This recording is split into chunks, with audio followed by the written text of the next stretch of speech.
Welcome, Kliqpod family. It is Tuesday, April 17th, 2018. And like we said before, we here for the Tuesday Night SmackDown review, aka the Superstar Shake Up. So what happened on tonight's show? I know you guys are excited to find out. So are we going to talk about it? Am I going to leave you guys in suspense, wondering, let it brew in your brain? No, I ain't got time for that. Let's roll.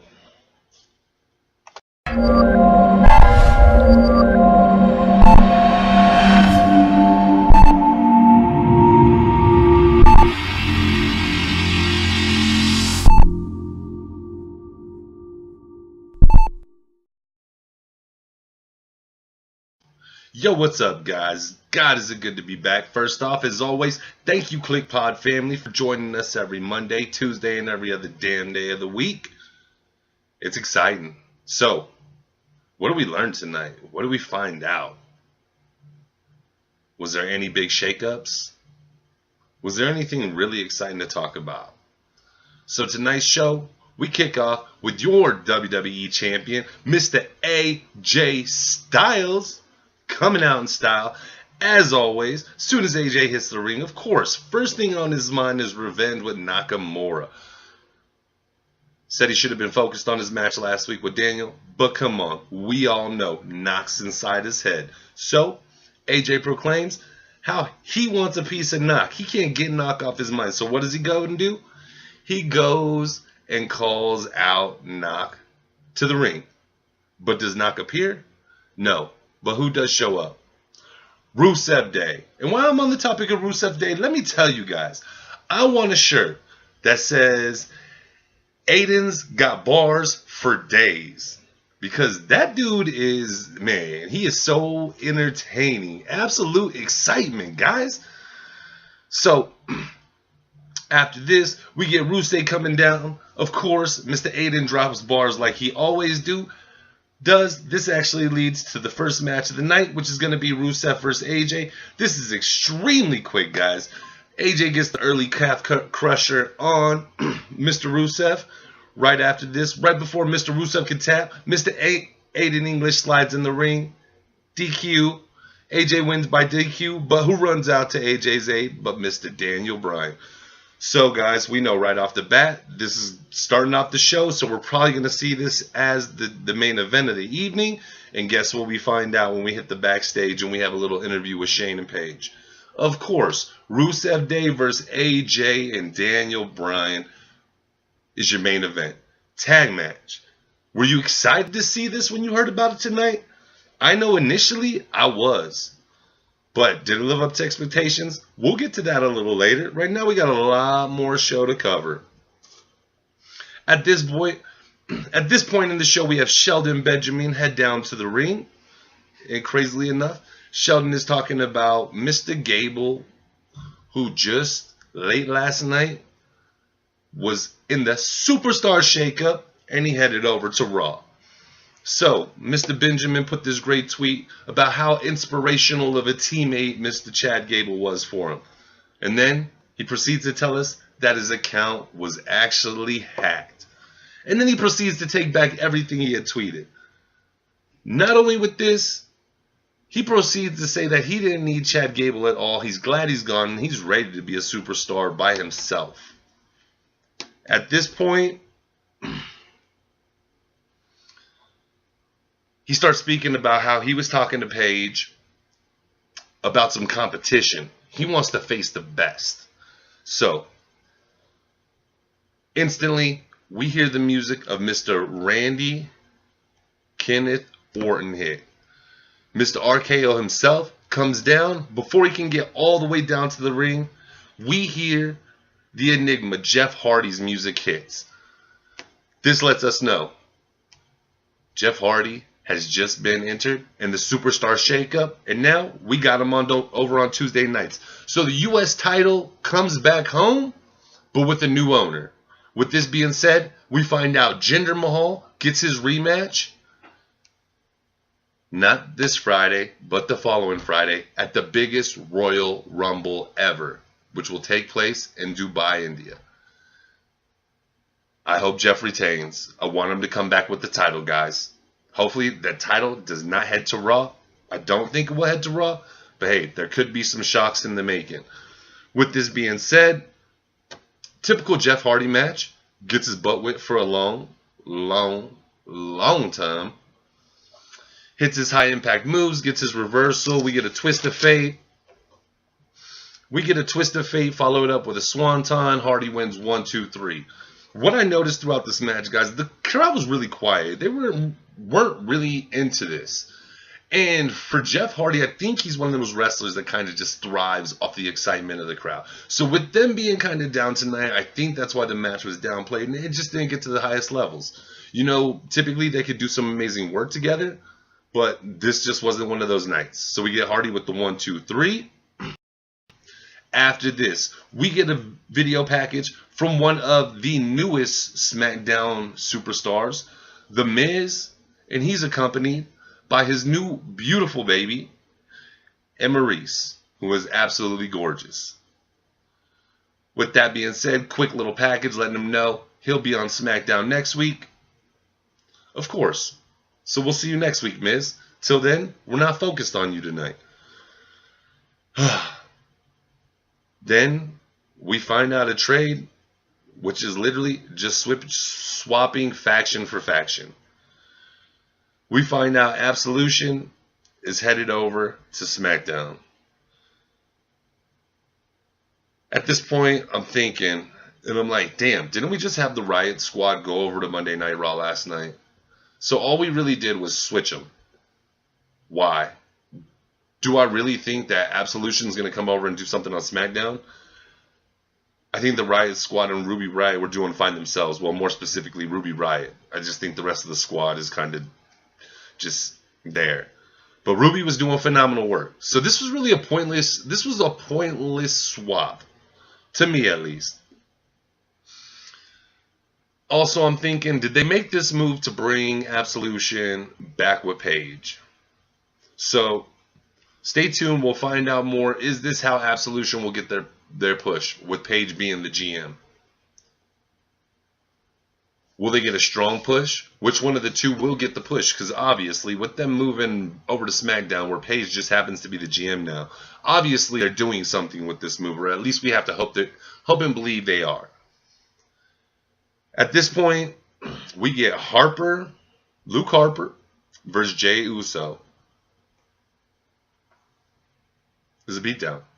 Nobody can even hang with the Bludgeon Brothers. There was a quick little moment where the Usos got their little shine. You've seen the brotherness come out.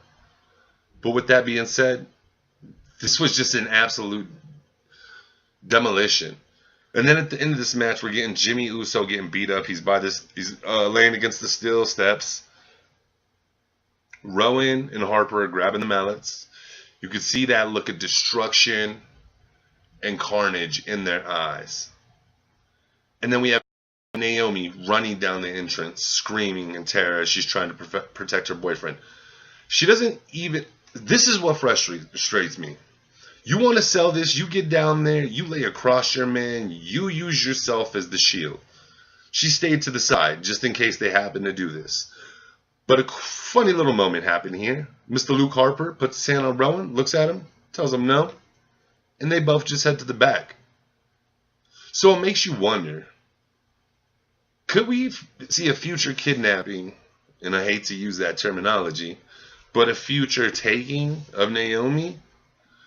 Will Naomi become a part, or maybe even a victim, or maybe even an obsession of the Bludgeoning Brothers? For me, I think she'll become their obsession.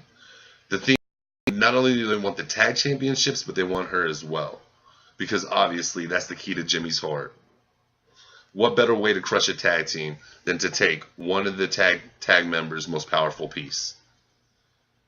His good woman. Then we get my favorite moment of the night, guys. I was so freaking excited.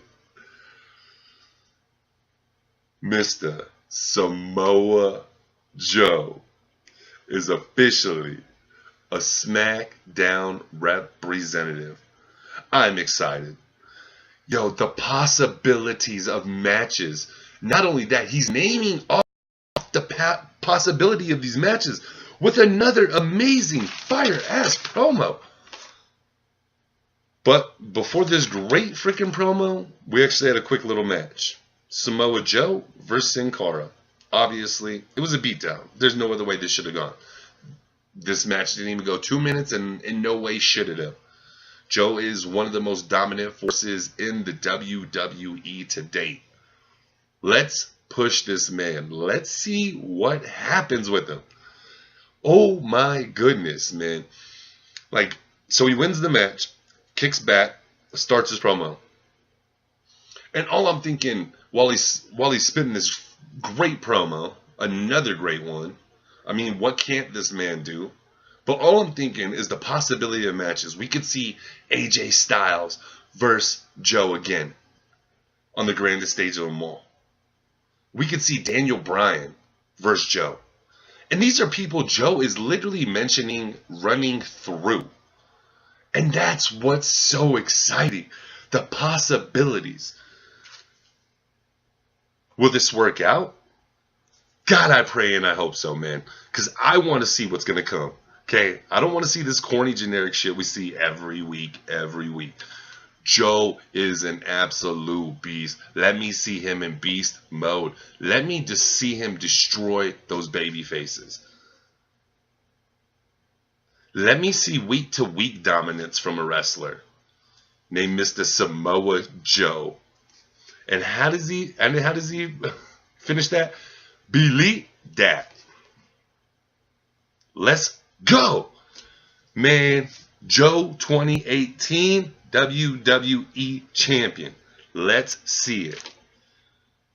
Well, unless Knock gets the belt. If Knock gets the belt, we're good. We'll chill. We'll set something up with Joe next year. Let's just let Knock have his run. But yo, I'm excited for the possibilities with Joe moving over to SmackDown. That is super exciting, guys. Oh my goodness, man. So a lot of good stuff right there. Then we get a little silly, not a silly part, a part that I'm wondering how it all ties in still. We get a backstage segment with Daniel Bryan. Daniel Bryan's talking about while he was out for those 3 years, he made a list of things he wanted to do.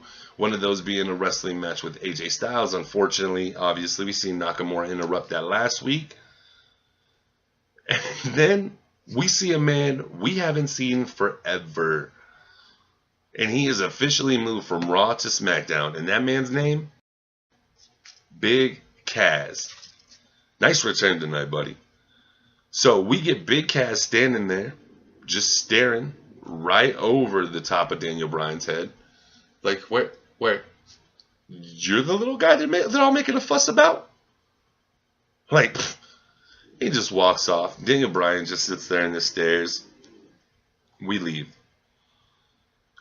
We have Carmella's celebration, a.k.a. the Mellebration, for the new WWE Women's Champion, Miss Carmella. Congratulations. Shout out to you. Way to cash in that money in the bank and get your gold, girl.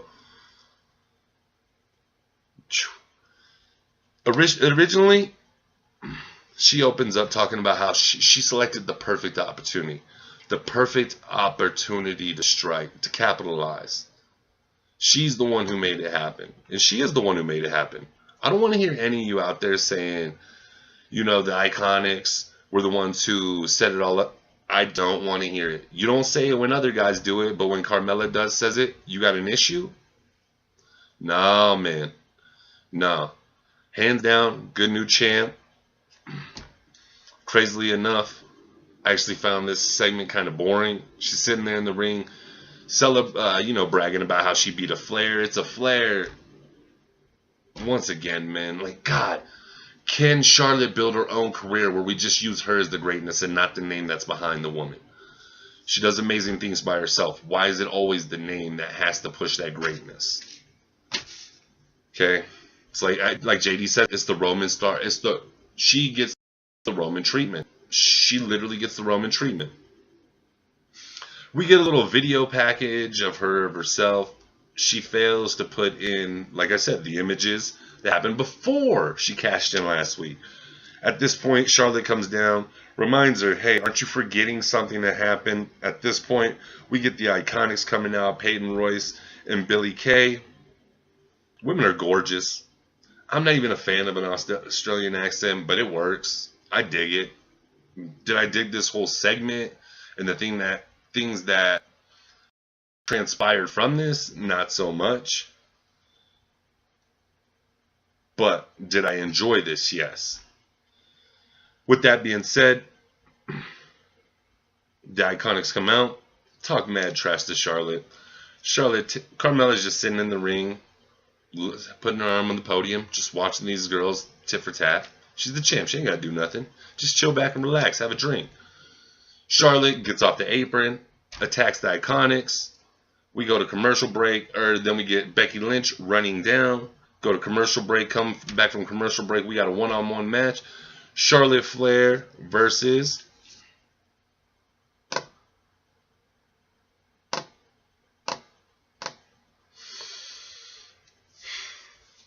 Billie Kay. For me, the match was actually extremely slow. Very disappointing.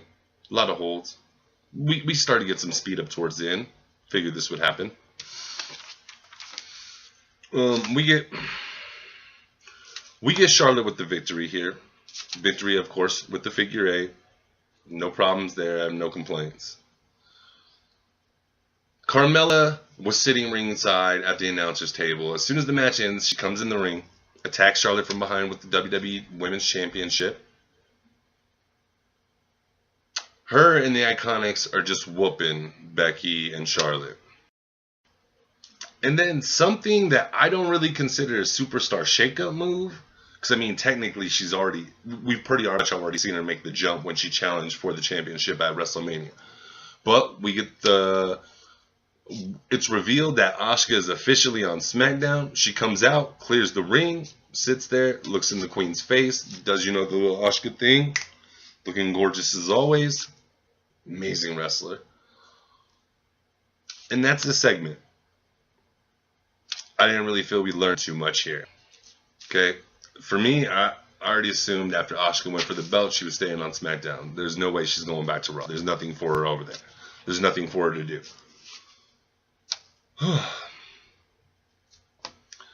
Now, we get probably my least favorite move of the entire shakeup so far. For me, it's Anderson and Gallows going over to SmackDown. They're one of the newest tag teams to move over to SmackDown. And the thing that frustrates me is now you're guaranteeing me no Balor Club after I was finally starting to enjoy it. It's building. Like, you got to give it time to build. You move them over to SmackDown. So now there's no possibility. Way to tease me. I know you're keeping me in there for a later date in the future. But I was bummed about seeing this move. We also find out a little bit after this that we actually have the bar, like they say. They don't set the bar, they are the bar. We get the bar moving over to SmackDown. So what's going to happen at the Greatest Rumble?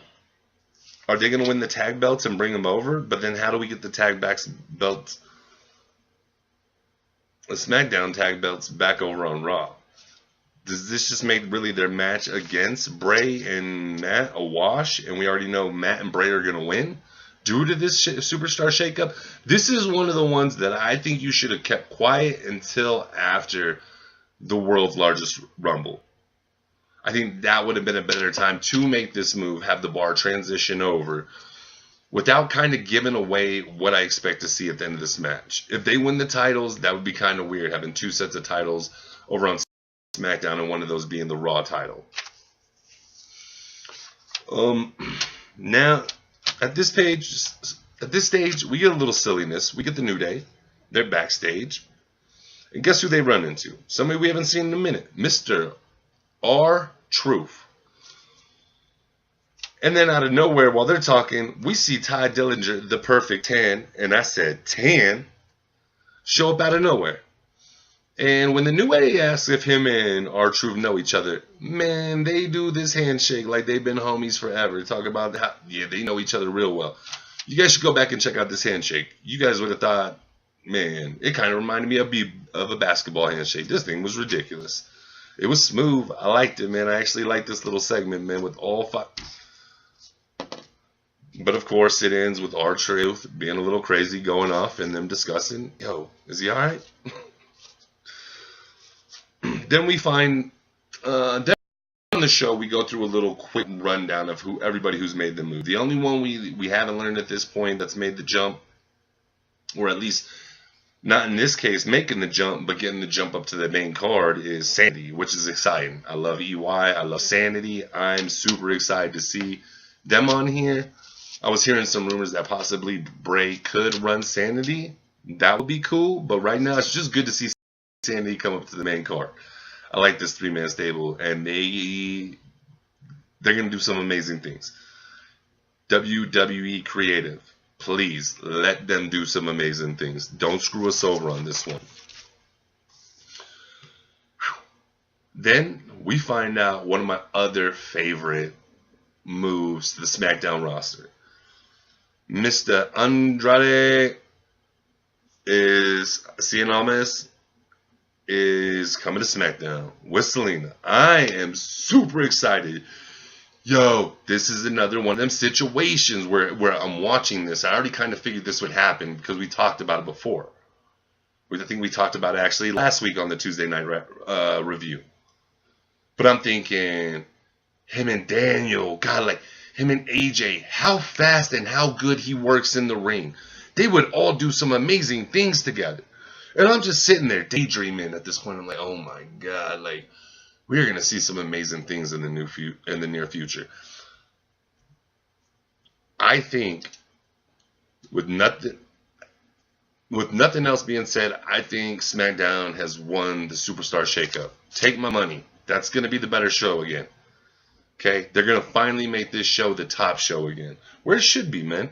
If you ask me personally, I think they got all the top talent on there. They say Raw's the A show and SmackDown's the B show, but I think from now on, it's going to be vice versa. You're going to see how it should be done on SmackDown and how it continues to should not be done on Raw. I mean, anytime you got a part-time champion or you're about to have Roman Reigns as your champion, whew, you're messed up somewhere in life, buddy. That one's not on me. That one's on you, WWE Creative. At this point, we come to the main event of the evening. This was a little weird. I'm going to go in the entrance of how they came out so you can see how, and see if you can pick up on this. Our very first entrance to the match before we cut to commercial break is Mr. AJ Styles, your WWE champion as well as mine. Next, and this is where it starts to get weird, we get the entrance of Rusev Day, followed by Daniel Bryan at the end. Now, aren't him and AJ tagging up? So shouldn't they be right next to each other? And I understand you want Daniel at the end, and you want to give AJ his moment too, but give AJ his moment as soon as we come back from commercial break. Get Rusev Days done first so that the first one's waiting in the ring. Don't separate the teams with their opponent right in the middle of the entrances. That's weird. It was weird seeing AJ standing in the ring, knowing he was out there first. Rusev Day, which is Rusev and Aiden, standing there while Daniel's still walking down. A little weird. Also, I didn't feel like Daniel really got that big of a pop tonight. I feel like Rusev Day out of all three got the biggest pop. And I understand it. And with that being said, while I'm watching this, I'm pondering. Not even while I'm watching this. While Rusev Day's coming out, something hit me up in the cranium. And let me throw it out there to you guys. Please take some time out, write down in the comments on what you think about this. Or what possibly, am I just crazy? Am I naive? But is Rusev Day being held back and not being completely pushed to keep that organic pop growing? Because the more they've held Rusev back, the more we've pushed, the louder the responses have got, the more merchandise that's flown off the shelves. Vince McMahon is a genius. With that all being said, let's not take it away from him. Could he really be working us on this? And the reason Rusev isn't getting this push, and he 99.9% sure is going to get buried alive at the world's largest Rumble? Is that all because Vince is working us, acting like he's not getting the push to get us to even grow that more and more until finally one day he allows it to capitalize? Because I'm looking at it tonight, and it was actually feeling like the Yes movement to me. I'm like, if you look at it, it's very similar to the Yes movement. They're both amazing superstars that the fans adore that aren't getting pushed by the company. And yes, Daniel Bryan eventually did get pushed, but it feels like this is that same kind of thing. And if this could grow in that, and if this could continue to be something like the Yes movement, wow, you got something amazing and special right here. But let me know, am I crazy to think that this could very well just be a work by Vince to hold him down, to keep us building and building that affection and love for Rusev until it's so much we can't hold it in anymore? But with that being said, we come to our main event.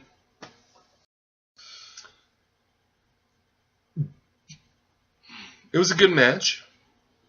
Nothing out of the ordinary. One of the key points I did want to bring up, I would recommend you go back and watch this. More specifically, I recommend you watch AJ and Aiden's time in the ring. I thought they looked so good working with each other in the ring. And pardon me, but that's one of the first times I've seen them two, just totally going at it.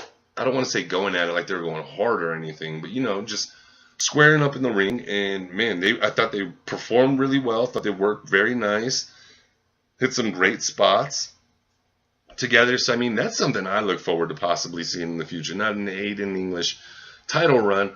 Maybe when we get that belt off AJ, we could see this as just another matchup, give him 10 to 15 on a card, and let's see what the hell happens. I mean, that's pretty exciting right there. With this being said, we get the hot tag to Daniel. We get the yes kicks to Rusev, of course. We're not going to pass on this. But while everybody's over in the Rusev and Aiden corner, including the ref himself who's looking over there, we get somebody sneak through the crowd. And this somebody's name is Mr. Shinsuke Nakamura. And what does he do? Bam! Right to AJ's nuts again. Jesus, man. I hope AJ's wearing a cup. If not, this man will never be having kids again. This was ridiculous. But damn, once again, Shinsuke hits him with the low blow. Then, Big Cass comes in and knocks the shit out of Daniel Bryan. So we got Big Cass showing his dominance over Daniel Bryan. So they're obviously trying to build this up something. So this is where I was talking about earlier. I'm curious to see where they're going with this. And then, of course, we got Mr. Heel Nakamura, who looks amazing, man. The suit he's worn lately since he's on the heel turn has looked phenomenal. It actually kind of reminds me of a Thriller look. Like, I actually think the Thriller video, but not there. Loving it, guys. We get Knock leaving, doing the knock face. And Renee approaches him, asks him, hey, what's going on, man? We got another hideous attack against AJ from you. What's going on?